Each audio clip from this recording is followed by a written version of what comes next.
morning students. हाँ जी बच्चे, next topic is Coulomb force between charges in terms of their position vector. ठीक है बच्चे, हाँ जी Coulomb force हमने in the form of position vector लिखी थी, वो क्या आई थी हमारे पास बच्चे, F12 is equal to 1 by 4 pi epsilon naught Q1 Q2 over R square into R vector. ठीक है बच्चे, ये आई थी. अब हमने पोजीशन वेक्टर की फॉर्म में लिखना है. पोजीशन वेक्टर की फॉर्म में लिखना है तो यहाँ पे हम पोजीशन वेक्टर कौन सा आएगा, R21. ठीक है बच्चे, जो अलोंग किसके है, Q2 के है. देखो कैसे, प्लेन में बच्चे हमने दो चार्जेस कंसीडर कर लिए. ठीक है, this one is a Q1, this one is a Q2. okay, here this one is a R1 vector, this is a R2 vector. ठीक है, अब आपको पता है बच्चे ये फोर्स रिपल्सिव होंगी in nature, opposite, and this one is line joining the two charges. Force is always at line joining the two charges. इस तरफ लगेगी F12, इस तरफ 21. कई पॉइंट्स को नेम दे लेते हैं बच्चे, O A B. ठीक है बच्चे, नाउ हमने फाइंड करना है क्या, ए बी. ठीक है, इस एक्सप्रेशन में हमारे पास जो आर है, R is a distance between the Q1 and Q2, वो कितना है, ए बी. अभी हमें उसकी वैल्यू नहीं पता, सो हमें फाइंड करनी है. तो हम करते हैं using triangular law of vector addition. Triangular law of vector addition, triangular law of vector addition बच्चे यूज करो. ठीक है, आपके पास क्या आ जाएगा, देखो मैं ट्राइंगल यहाँ पे बना देती हूँ. R2 वेक्टर,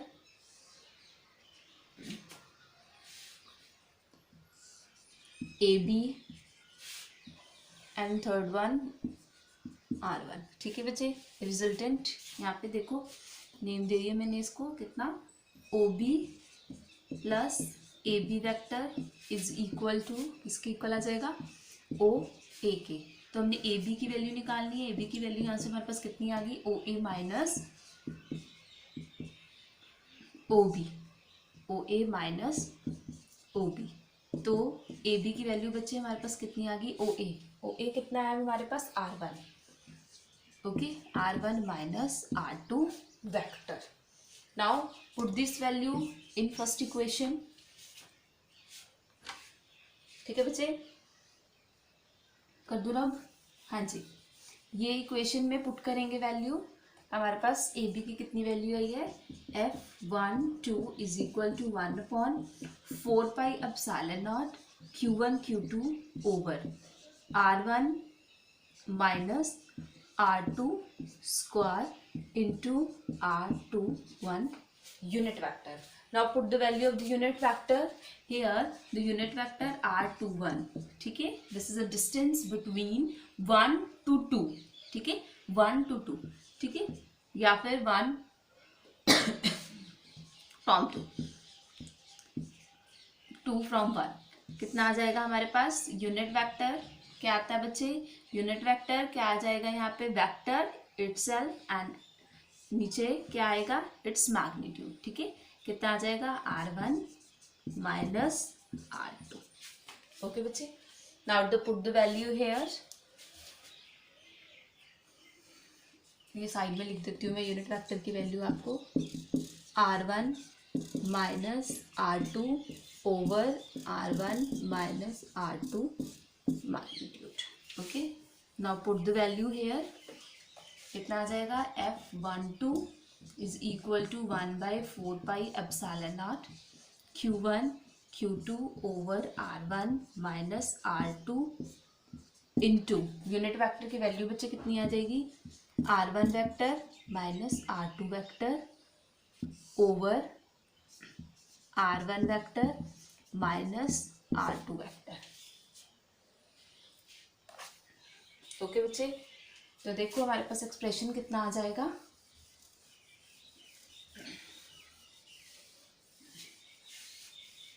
हाँ जी देखो एक्सप्रेशन F12 एक्सप्रेशन देखो बच्चे कितना आया, 1/4 pi epsilon not Q1 Q2 over R1 minus R2 vector its magnitude Q into R1 vector minus R2। तो ये है हमारे पास Coulomb's law in the form of their position vector. Okay बच्चे,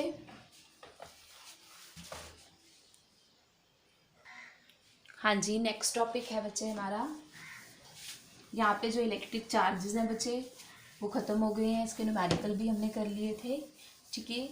and the next topic is electric field, most important topic, electric field. क्या होता है बच्चे इलेक्ट्रिक फील्ड? इलेक्ट्रिक फील्ड क्या होती है बच्चे? इलेक्ट्रिक फील्ड वो स्पेस होती है, the space around a charged body with within which its influence can be felt। ठीक है बच्चे, लिख लीजिए, the space around the charged body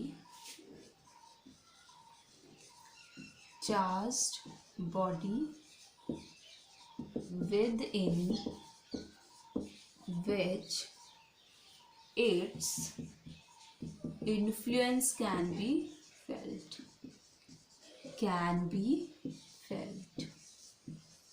ठीक है बच्चे, क्या है इलेक्ट्रिक फील्ड? इलेक्ट्रिक फील्ड क्या है? एक हमारे पास स्पेस में कोई चार्ज्ड बॉडी पड़ी हुई है, ठीक है बच्चे, वो क्या बनाती है? अपना एक इलेक्ट्रिक फील्ड बनाती है, ठीक है, जो कि इन्फ्लुएंस होता है, उसे क्या बोलते हैं? ठीक है, इलेक्ट्रिक फील्ड बोलते हैं उसे, ठीक है। इलेक्ट्रिक फील्ड की एज इट इज़ कोई डेफिनेशन नहीं है, स्पेस में कोई भी चार्ज बॉडी पड़ी है, ठीक है, जिसमें उसका इन्फ्लुएंस हम फेल्ट कर सकते हैं, फील कर सकते हैं, उसको बोलते हैं इलेक्ट्रिक फील्ड। ओके बच्चे, तो डेफिनेशन हमारे पास प्रॉपरली है किसकी? इलेक्ट्रिक फील्ड इंटेंसिटी की, ठीक है, वहाँ से ही हमारे पास फॉर्मूला भी आएगा। ओके, तो लिखो, हाँ जी बच्चे, नेक्स्ट टॉपिक फिर हमारे पास क्या आएगा? इलेक्ट्रिक फील्ड इंटेंसिटी और स्ट्रेंथ ऑफ इलेक्ट्रिक फील्ड। इसमें बच्चे क्या है, मैंने आपको बताया था, सोर्स चार्ज है। सोर्स चार्ज क्या करता है? अपनी इलेक्ट्रिक फील्ड को क्या करता है? इलेक्ट्रिक फील्ड बनाता है, ठीक है। जैसे हमारे पास ये क्या करेगा? इलेक्ट्रिक फील्ड बनाएगा, ठीक है। अगर अब हम यहाँ पे टेस्ट चार्ज रख दें Q0, ठीक है, मैंने कहा था ये बहुत इनफाइनाइट सिमल, बहुत स्मॉल चार्ज है, हम मान के चलते हैं कि ये अपना कोई फील्ड नहीं बनाता, ठीक है। तो अगर हमने इलेक्ट्रिक फील्ड इंटेंसिटी को डिफाइन करना है तो हम बच्चे कैसे कर सकते हैं कि ये जो इलेक्ट्रिक फील्ड बना रहा है, ये वाला चार्ज जो स्पेस में पड़ा हुआ है, ठीक है, ये उसे कितना फील कर रहा है? जो टेस्ट चार्ज है उस पर फोर्स कितनी लग रही है, ठीक है, किसके कारण? इस वजह से, इसके कारण, उसको क्या बोलेंगे? Electric field intensity. अब देखो, ये पॉजिटिव चार्ज है और हम ये टेस्ट चार्ज को क्या लेके चलते हैं बच्चे? कि ये भी क्या हम लेके चलते हैं कि ये भी क्या है? पॉजिटिव है, ठीक है, पॉजिटिव है। दोनों के बीच का जो डिस्टेंस है पॉइंट P ले लेते हैं R। तो फोर्स बच्चे कहाँ लगेगी? दिस वन, Q0 है ये, ऐसे। ओके, तो यहाँ से हमारे पास डेफिनेशन क्या बन जाएगी इलेक्ट्रिक फील्ड की? इलेक्ट्रिक फील्ड को हम कैसे डिफाइन कर सकते हैं? इलेक्ट्रिक फील्ड, ठीक है, created by, electric field created by the source charge is defined as the force experienced by the unit test charge, ठीक है, the force experienced by the unit test charge. तो इसे क्या बोलेंगे हम? Electric field. इलेक्ट्रिक फील्ड बनाई किसने है? ये चार्ज ने। बच्चे, स्पेस में ये चार्ज दिखे ना दिखे उससे कोई मतलब नहीं है, बट कोई भी चार्ज है, कोई भी चार्ज बॉडी है, अपना एक फील्ड बनाएगी, ठीक है। तो electric field is defined as a force per unit test charge. Okay बच्चे, हाँ जी, ये देखो बच्चे, ई हमें अब दिख रहा है, इसकी डायरेक्शन है, ठीक है। तो क्या है? E is a electric field is a vector quantity, vector quantity. Electric field बच्चे क्या है यहाँ पे, electric field is a vector quantity. और इसके यूनिट कितने हो जाएंगे, ऐसा यूनिट इज न्यूटन पर कूलम। ठीक है, फोर्स का न्यूटन, चार्ज का पर कूलम, न्यूटन पर coulomb. Next is dimension. Dimension बच्चे क्या आ जाएंगे, फोर्स के डायमेंशन हमारे पास क्या होते हैं, ml/t-2। और चार्ज के कितनी आ जाएंगे, चार्ज हमें पता है क्या होता है, current is equal to Q/T। ठीक है, तो Q के कितने आ गए, I/T। I क्या है करंट की, एम्पियर। टाइम के कितने आ जाएंगे, T, A/T। ठीक है, तो A/T। तो यहाँ से बच्चे कितना आ गया, mL/T-3 So this is a dimensional formula of electric field. Dimensional formula of electric field. Okay, हाँ जी, नेक्स्ट न्यूमेरिकल लिखो। How many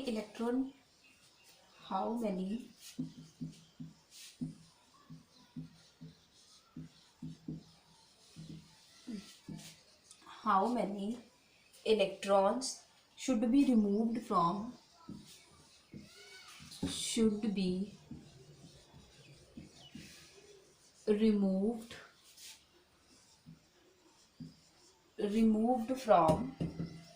a coin of mass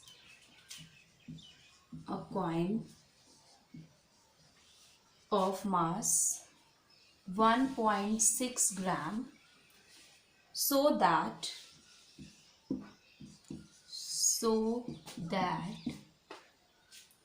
it may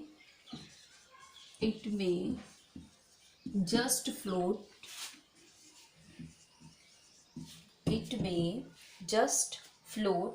in an electric field of intensity 10⁹ Newton पर coulomb, directed upward. हाँ जी, करो numerical बच्चे, सारे try करो।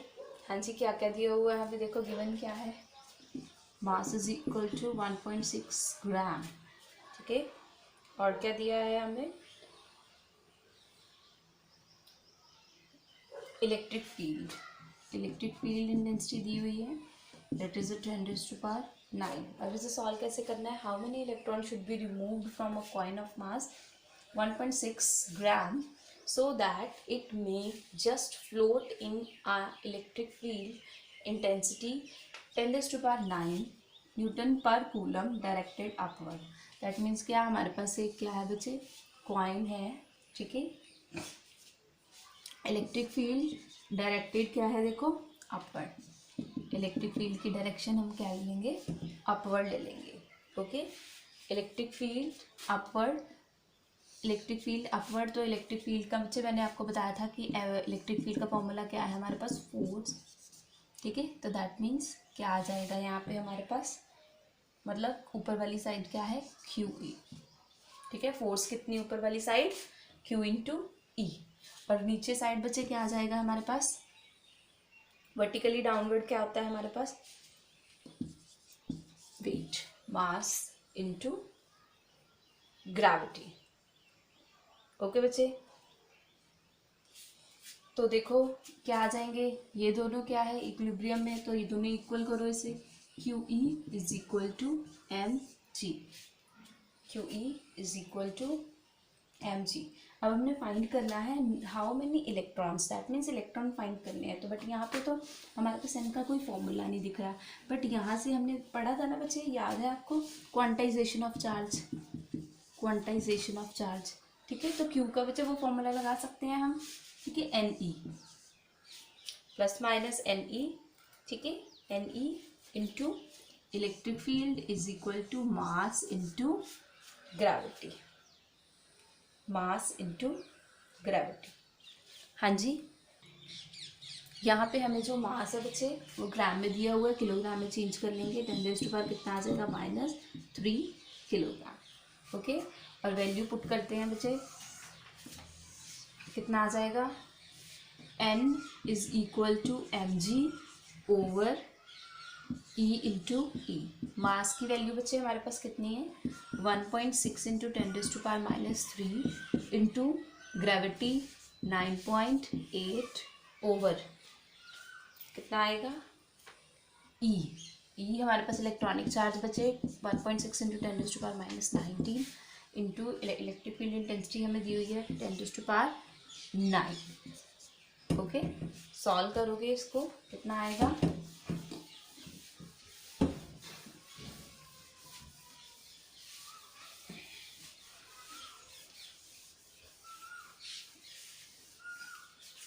Solve करेंगे, हमारे पास n की value n is equal to, ये कट हो गया एक तो, ठीक है, 9.8 इंटू 10⁻⁻3, ये क्या बन गया हमारे पास?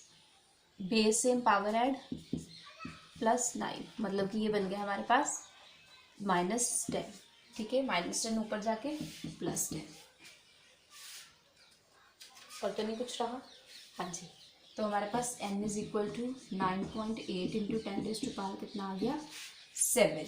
ठीक है, so these are the number of electrons removed, should be removed from a coil. Okay, हाँ जी, ओके बच्चे, नेक्स्ट न्यूमेरिकल लिखो।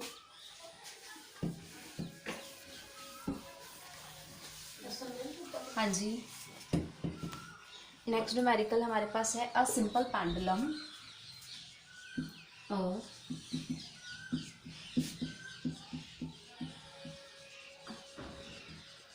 a simple pendulum consists of small sphere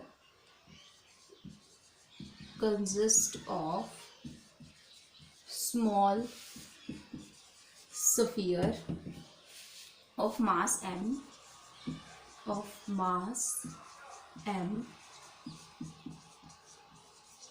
suspended by a thread of length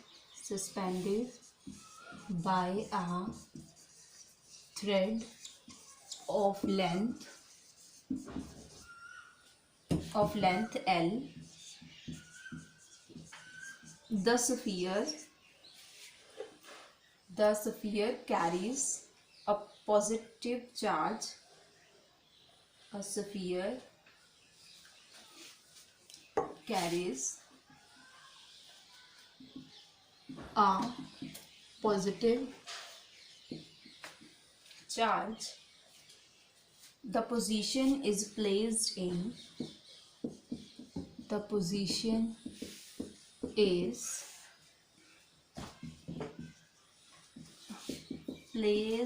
a uniform electric field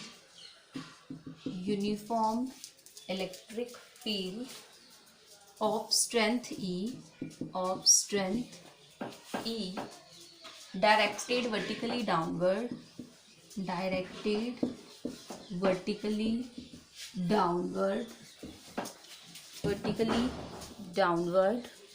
Find the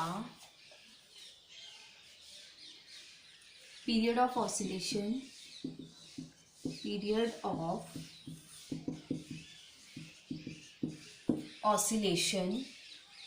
of the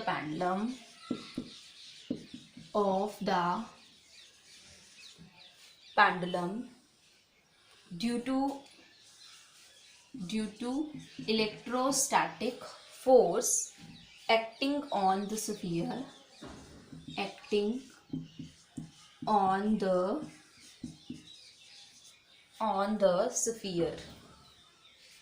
neglecting gravitational force. हाँ जी बच्चे, देखो, अ simple pendulum consist of small sphere of mass. पहले simple pendulum बना लेते हैं, ठीक है। एक हमारे पास सिंपल पेंडुलम है, हम सबको पता है सिंपल पेंडुलम, ठीक है।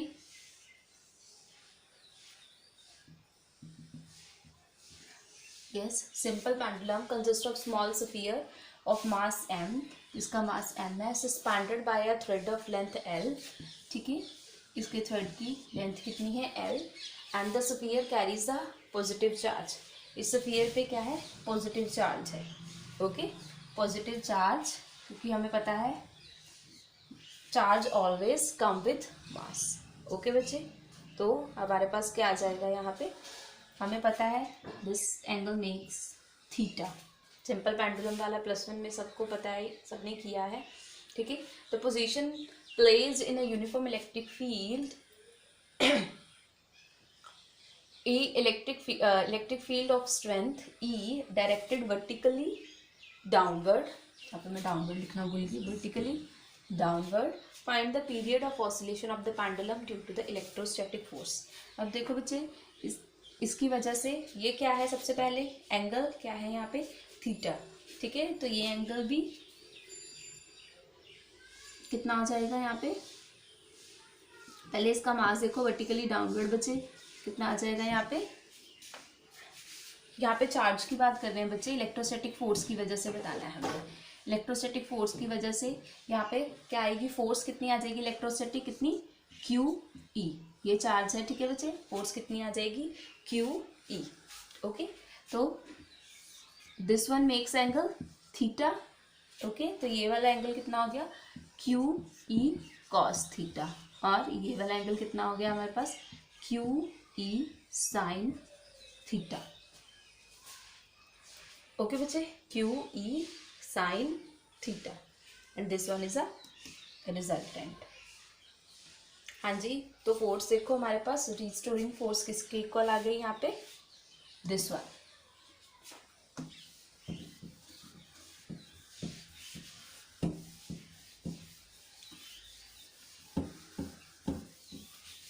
हाँ जी बच्चे, जो रिस्टोरिंग फोर्स है देखो किसके इक्वल आ गई यहाँ से हमारे पास, रिस्टोरिंग फोर्स दिस वन, ठीक है, रिस्टोरिंग फोर्स बच्चे क्या आएगा हमारे पास, Q E sine theta, Q E sine theta आएगा, और विद नेगेटिव साइन, क्योंकि ऑपोजिट है, ठीक है, ऑपोजिट, इन ऑपोजिट डायरेक्शन, तो F E is equal to minus Q E sine theta आ गया, ओके बच्चे। हमें पता है फोर्स क्या होता है, मास इनटू एक्सेलरेशन, ठीक है, और ये कितना आ गया, minus Q E sine theta, okay. अब साइन थीटा की वैल्यू हम फाइंड करेंगे, ठीक है, साइन थीटा बच्चे क्या है, ये थीटा क्या है, बहुत स्मॉल है, ठीक है, theta is very small, very small, यहाँ पे साइन थीटा की वैल्यू देखो बच्चे, ये कितनी वैल्यू है, एल हमारे पास, अगर हम ये मान लें कि ये डिस्प्लेसमेंट कितनी हुई हो, एक्स,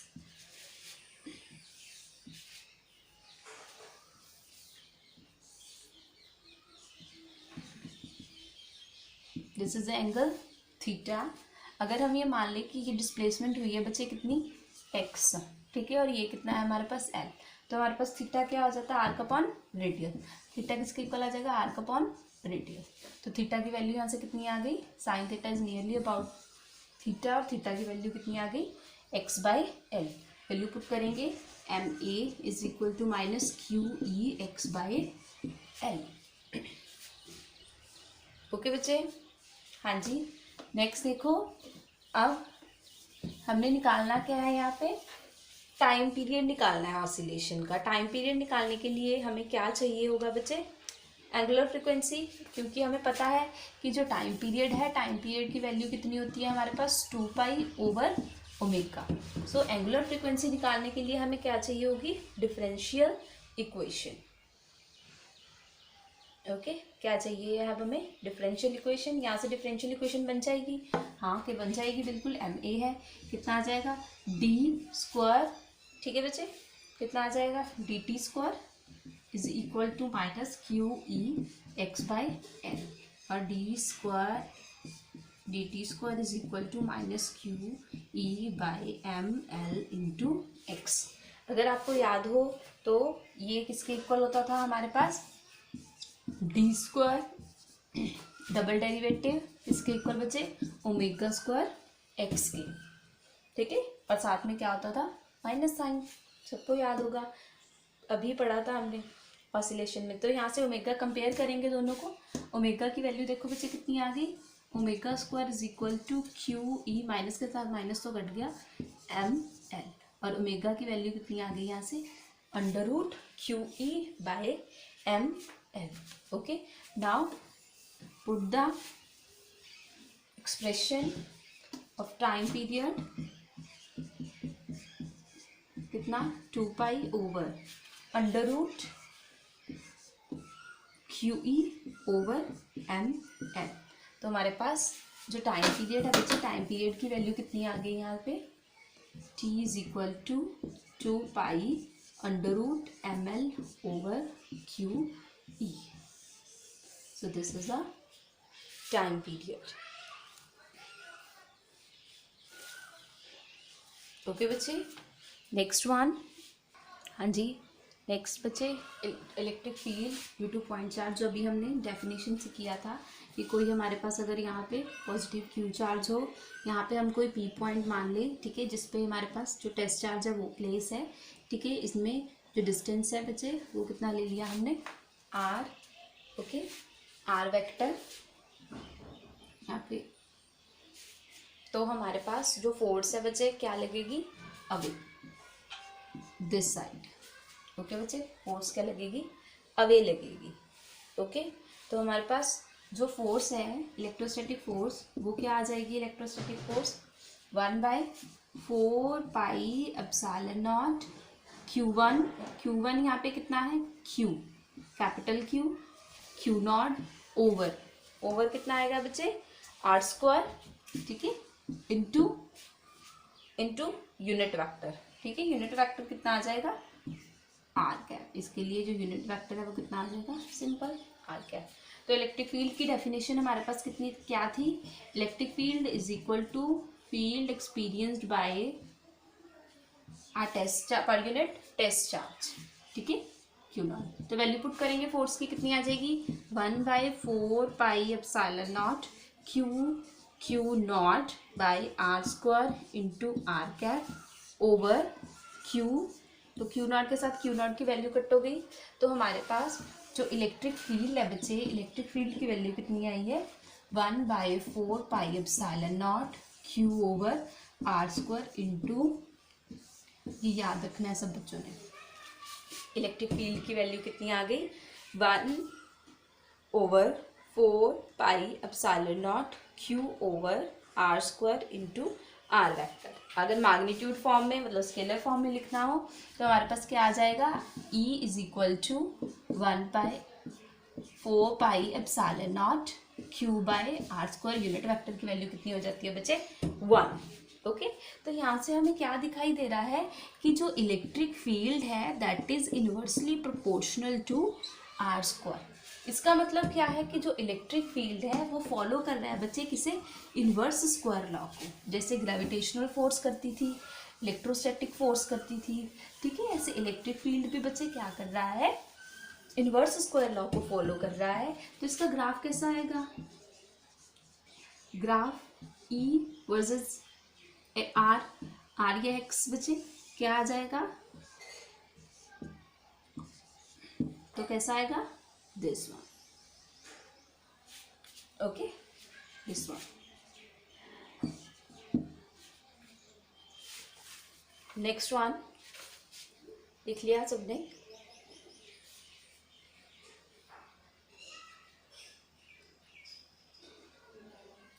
और बच्चे एक बात और है कि जो इलेक्ट्रिक फील्ड है हमने यहाँ पे बनाया, ये क्यू चार्ज हमारे पास, ये टेस्ट चार्ज, और ये हमने लिया था यूनिट वेक्टर, और यहाँ पे हमने डिस्टेंस लिया था are.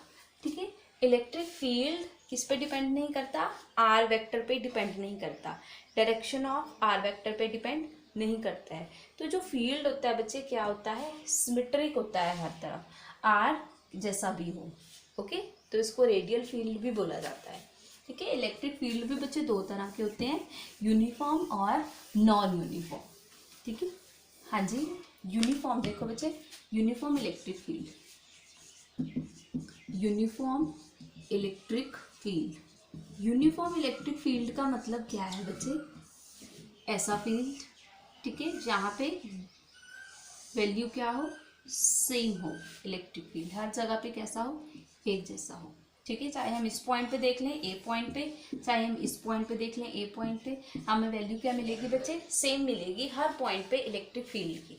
Okay, so this is called uniform electric field. Non uniform electric field, non uniform electric field, electric field. हाँ जी बच्चे, नॉन यूनिफॉर्म इलेक्ट्रिक फील्ड बच्चे हमारे पास क्या होता है, अगर हमारे पास यहाँ पे हम ले लें पॉजिटिव चार्ज, ठीक है, पॉजिटिव चार्ज को ही ले लें, तो उसके लिए हमारे पास क्या कैसा फील्ड आएगा, हमने बोला है कि हमारे पास अगर यहाँ पे कोई भी टेस्ट चार्ज प्रेजेंट हो, टेस्ट चार्ज क्या है, पॉजिटिव टेस्ट चार्ज है बच्चे, हम मान के चलते हैं, और ये अपना कोई भी फील्ड क्रिएट नहीं करता। अब ये पॉजिटिव चार्ज इस पॉजिटिव चार्ज को क्या करेगा, रिपेल करेगा। ठीक है, तो कैसा हमारे पास इलेक्ट्रिक फील्ड बनेगा, तो this is called non uniform electric field. Okay बच्चे, यहाँ पे इलेक्ट्रिक फील्ड की वैल्यू कुछ और होगी, इस पॉइंट पे इलेक्ट्रिक फील्ड की वैल्यू कुछ और होगी, ए पॉइंट पे कुछ और होगी इलेक्ट्रिक फील्ड की वैल्यू, और बी पॉइंट पे कुछ और होगी। तो याद रखना आपने, पॉजिटिव चार्ज के लिए क्या आएगा, radially outward, radially outward. Okay बच्चे, अगर यहाँ पे नेगेटिव चार्ज होता, नेगेटिव चार्ज, नेगेटिव चार्ज को क्या करता, ये टेस्ट चार्ज अपनी तरफ क्या करता बच्चे, ये इसको क्या करता, अट्रैक्ट करता, इसको क्या कर लेता, ये बहुत छोटा सा है, ये इसको अपनी तरफ खींच लेता। ठीक है, तो कैसा बनता फील्ड हमारे पास, रेडियली इनवर्ड, रेडियली इनवर्ड आ रही है ये इलेक्ट्रिक फील्ड लाइन्स। ओके बच्चे, तो ये इसको क्या बोलेंगे हम, नॉन यूनिफॉर्म इलेक्ट्रिक फील्ड। यहाँ पे हर पॉइंट पे हमारे पास जो इलेक्ट्रिक फील्ड की वैल्यू है वो बच्चे कैसी होगी, डिफरेंट होगी। हाँ जी, देखो बच्चे, अगर यूनिफॉर्म इलेक्ट्रिक फील्ड है, यूनिफॉर्म इलेक्ट्रिक फील्ड में अगर आप चार्ज प्लेस करते हो Q, ठीक है, इलेक्ट्रिक फील्ड की डायरेक्शन हमारे पास क्या है, ये वाला। ठीक है, तो इस पर फोर्स कैसी लगेगी बच्चे, फोर्स लगेगी Fe is equal to plus Q charge into E. ठीक है, जो फोर्स लगेगी कहाँ लगेगी, अलोंग द इलेक्ट्रिक फील्ड। ठीक है, क्योंकि इलेक्ट्रिक फील्ड की वैल्यू हमारे पास क्या है, force per unit charge. Okay, तो जो इलेक्ट्रिक फील्ड की डायरेक्शन वो क्या होगी, फोर्स की भी वही डायरेक्शन होगी। अगर नेगेटिव चार्ज को प्लेस करते हैं तो फोर्स कैसी होगी बच्चे, नेगेटिव चार्ज को, तो फोर्स देखो F is equal to minus Q into E, मतलब इलेक्ट्रिक फील्ड से इसकी इस पे जो फोर्स लग रही है वो क्या लगेगी, ऑपोजिट साइड पे लगेगी। ओके, तो ये बात याद रखनी है कि यहाँ पे हम F की वैल्यू ये ले सकते हैं। Okay, this is depends upon the charge only. Okay, now next topic is electric field due to system of point charges. Electric field due to system of point charges. हाँ जी बच्चे, इसके लिए हाँ जी बच्चे, देखो अगर हम यहाँ पे system of point charges consider कर लें, ठीक है, मान लो कि यहाँ पे हमारे पास चार्ज है Q1 चार्ज। ओके, यहाँ पे हमारे पास है Q2 चार्ज, यहाँ पे Q3, Q4, ऐसे बच्चे नंबर ऑफ चार्जेज हैं। ओके, यहाँ से हम पॉइंट लेने कोई O। ओके, तो हमारे पास क्या लगेगी बच्चे, Q1 की वजह से जो इलेक्ट्रिक फील्ड लगेगी वो कैसी इलेक्ट्रिक फील्ड लगेगी। देखो बच्चे, मैंने आपको बताया कि चार्ज दिखे चाहे ना दिखे वो कैसा चार्ज है, पॉजिटिव चार्ज ही है। ठीक है, तो ये चार्ज इस चार्ज को क्या करेगा, रिपेल करेगा, तो इलेक्ट्रिक फील्ड क्या आ जाएगी इसकी वजह से, E1, इसकी वजह से कहाँ लगेगी, एस डायरेक्शन में लगेगी। ओके बच्चे, next is a Q2, Q2 की वजह से पोजीशन वेक्टर आप इसका देख लो क्या आ जाएगा, इसका R1 किस पॉइंट पे लग रहा है, O पॉइंट पे। ओके, इसकी वजह से चार्ज कैसी लगेगी बच्चे, अवे पॉजिटिव चार्ज है E2 की वजह से। ओके बच्चे, तो टोटल फोर्स कैसी हो जाएगी इनका, टोटल इलेक्ट्रिक फील्ड क्या आ जाती है इनका, रिजल्टेंट। ओके, तो इनका हम रिजल्टेंट ले सकते हैं, तो रिजल्टेंट किसके इक्वल आ जाएगा, E1 प्लस E2 के इक्वल। ओके बच्चे, this one is a resultant, you know ना resultant how it is form, resultant. Okay, parallelogram, law of vector addition, triangular law of vector addition. आगे third one charge बच्चे ये है, इसकी वजह से कैसी इलेक्ट्रिक फील्ड बनेगी, ऐसी इलेक्ट्रिक फील्ड बनेगी। Next one is a Q4, ठीक है, उनका पोजीशन वेक्टर साथ में लिखते जाना बच्चे, R3O वेक्टर, R4O, इस पॉइंट की वजह से यहाँ पे भी एक इलेक्ट्रिक फील्ड प्रेजेंट होगी, that is a E4, this is a E5, और इनका रिजल्टेंट सब निकल सकता है यहाँ पे हमारे पास।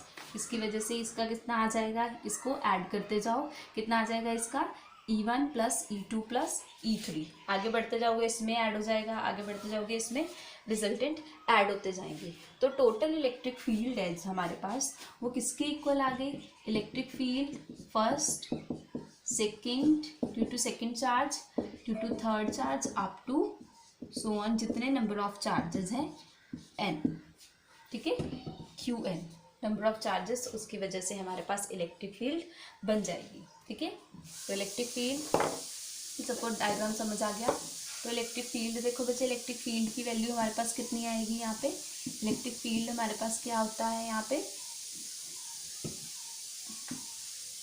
1/4πε0 Q1 charge over R square ही आ गया था हमारे पास, ठीक है, चार्ज ओवर आर कितना है बच्चे, यूनिट वेक्टर हमारे पास, पोजीशन वेक्टर R1O, ठीक है, R1O का क्या आ जाएगा यहाँ पे स्क्वायर इनटू पोजीशन वेक्टर, यहाँ पे यूनिट वेक्टर इसके लिए हम क्या लेंगे, दैट इज R1O। ओके बच्चे, R1O कैप, ऐसे ये किसकी वजह से आया है, ये Q1 के लिए है, ठीक है, फर्स्ट चार्ज की वजह से, ऐसे ही सेकंड चार्ज की वजह से, थर्ड चार्ज की वजह से, और फिर क्या हो जाएगा टोटल। तो हम इसका कंबाइंड एक्सप्रेशन लिख सकते हैं, इसका कंबाइंड एक्सप्रेशन हमारे पास क्या आ जाएगा, E is equal to 1/4πε0, it is a constant, बाहर निकाल लेंगे, ठीक है, अंदर कितना आ जाएगा हमारे पास Q1 over R12 square 10 square, O point लिया था तो 1O square into R1O cap. Okay, due to charge Q2 कितनी आएगी, Q2 over R2O cap. Okay बच्चे, up to n, up to so on. तो इसका हम एक्सप्रेशन कैसे लिख सकते हैं बच्चे, electric field is equal to 1/4πε0 summation, ठीक है, समीशन 1 to n, ठीक है, क्या है हमारे पास Qi n number of charges, ठीक है, और यहाँ पे कितना आ जाएगा R1O स्क्वायर, यहाँ पे 1 की जगह हम क्या ले लेंगे I, ठीक है, और RIO कैप, ठीक है, which I tends to 1 to n। Okay, तो here is a electric field due to system of point charges। Okay, ठीक है बच्चे, that's all for today, thank you।